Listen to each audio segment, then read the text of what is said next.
Najprej smo se odpravili na krožišče na Pobrežju, kjer je pretok prometa predvsem v prometnih konicah izredno velik. Kot smo se lahko prepričali na lastne oči, pa vozniki pogosto ne upoštevajo predpisov, kako vstopati, se razvrščati in zapuščati to vrstno krožišče. Torej, kje vi vidite neko problematiko rondojev nasploh, oziroma konkretno rondo na Pobrežju, kjer se nahajava pravkar, in v čem je pravzaprav posebnost tega rondoja? Ja, razlika je že v tem, da so eni rodoji precej veliki, kot je v Pesnici, tale tu na Pobrežju je sorazmerno majhen. Vozniki, ki prihajajo v krožni promet, imajo probleme, ker ne poznajo osnovnih predpisov. Torej, voznike pripraviti temu, da bojo poznali predpise, da jih bojo upoštevali in da bojo poznali dejansko posebnosti krožnega prometa.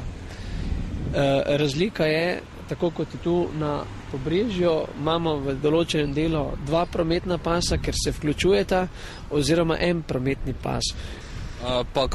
Kakšno pa sploh predpis glede vključevanja, če sta dva prometna pasova oziroma eden?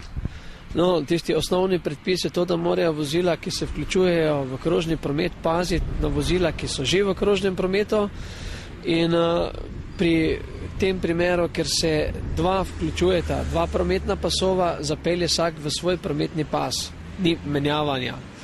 Medtem ko pri vključevanju iz enega prometnega pasu se vključuje lahko v notranjega oziroma v zunanjega. Katera rešitev pa je recimo bolj priročna in bolj pravilna? Rešitev bi bila, ko se je rondo delo, da bi se naredil malenkost večji, ker bi omogočalo vključevanje vse posod iz dveh prometnih pasov in tudi izključevanje iz obeh prometnih pasov. Velik prometni pretok in nekonvencionalno ureditev ima tudi nadvoz hitre ceste v Mariboru. Tukaj stičišče prometnih poti tako proti Avstriji kot proti Ljubljani in Zagrebu. Tudi na tem delu vozniki delajo veliko napak, predvsem zaradi neupoštevanja prometnih in talnih označb. Posebnost križiščnih oznak je tudi tale cestna tabla pri nadvozu čez hitro cesto. Zakaj gre pri tej tabli in kje se vozniki najbolj motijo oziroma delajo največ napak? Vozniki v takšnem križišču zapeljejo že v prvem križišču levo, kjer je seveda prepovedano, saj tabla označuje zavijanje v drugem križišču levo. In v tej situaciji vozniki zelo radi zapeljejo v napačno smer. Sreča, da ne prihaja do dosti prometnih nesreč zaradi tega, vendar je situacija sama po sebi zelo nevarna. Pa bi se moralo to kako drugače urediti, bi se moralo še kako drugače označiti vse skupaj? Označeno je dejansko dovolj dobro, razen vozniki bi mogli poznati tole signalizacijo, ki je tudi pogosta v drugih večjih mestih.